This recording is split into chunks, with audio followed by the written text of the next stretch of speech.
to show you how to make the phoenix feather. And one of the things that makes the phoenix feather special is there's a really thin little gold hanging string.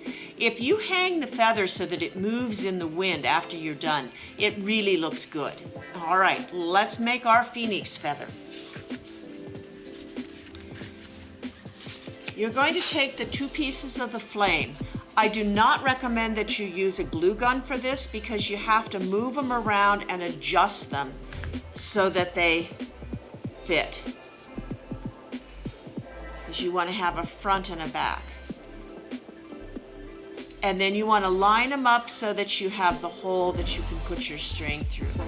After you've glued these together, you're going to want to trim them because they're not going to fit exactly. So what you want to do is you want to take and trim them so that they fit, much closer. You have your flame. At this point, it's probably easiest to go ahead and put your hanger in there. So in your little bag, you will find a very thin gold string. Take your thin gold string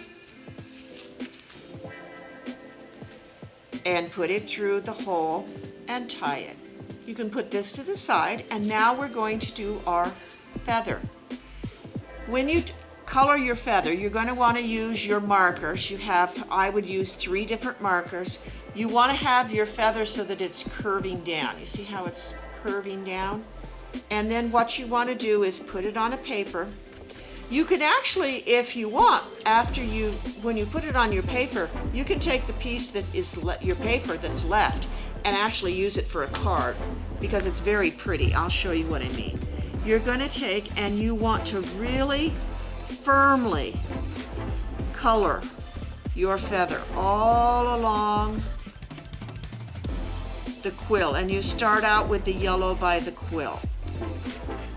And like I said, if you want to use the paper as a decoration later, you want to keep it down and not move it around, but if it doesn't make any difference. And then you're going to want to go to your orange. Make sure you get your fluff.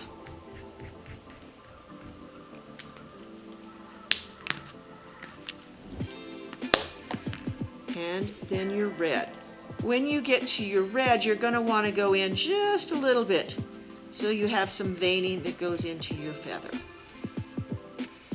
And this one didn't come out very good, but sometimes you get a really pretty design on the paper. And now we have our phoenix feather. Then I put a little bit of glue at the top.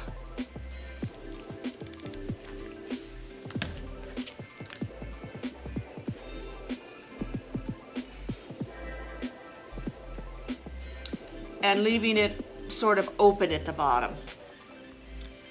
And then we have our jewels and our ribbon that we're going to be putting on. Now, if you don't have a glue gun, I put in a glue dot that you can use for your red jewel. If you have a glue gun, it's probably better to just use the glue gun. The jewel has a little piece of paper on the back, so you want to peel that off. Put a dot of glue for the glue dot.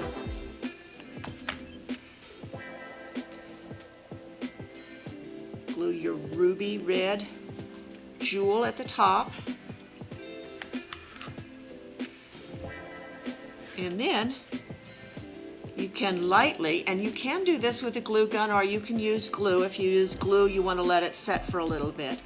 Take and add a little bit of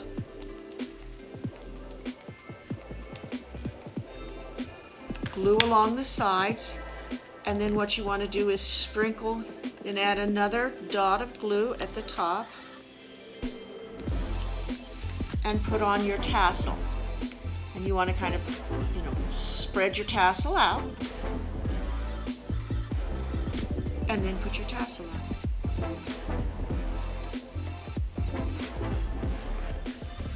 And you have a phoenix feather.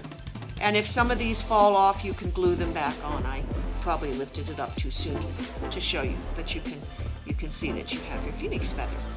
Have fun making phoenix feathers.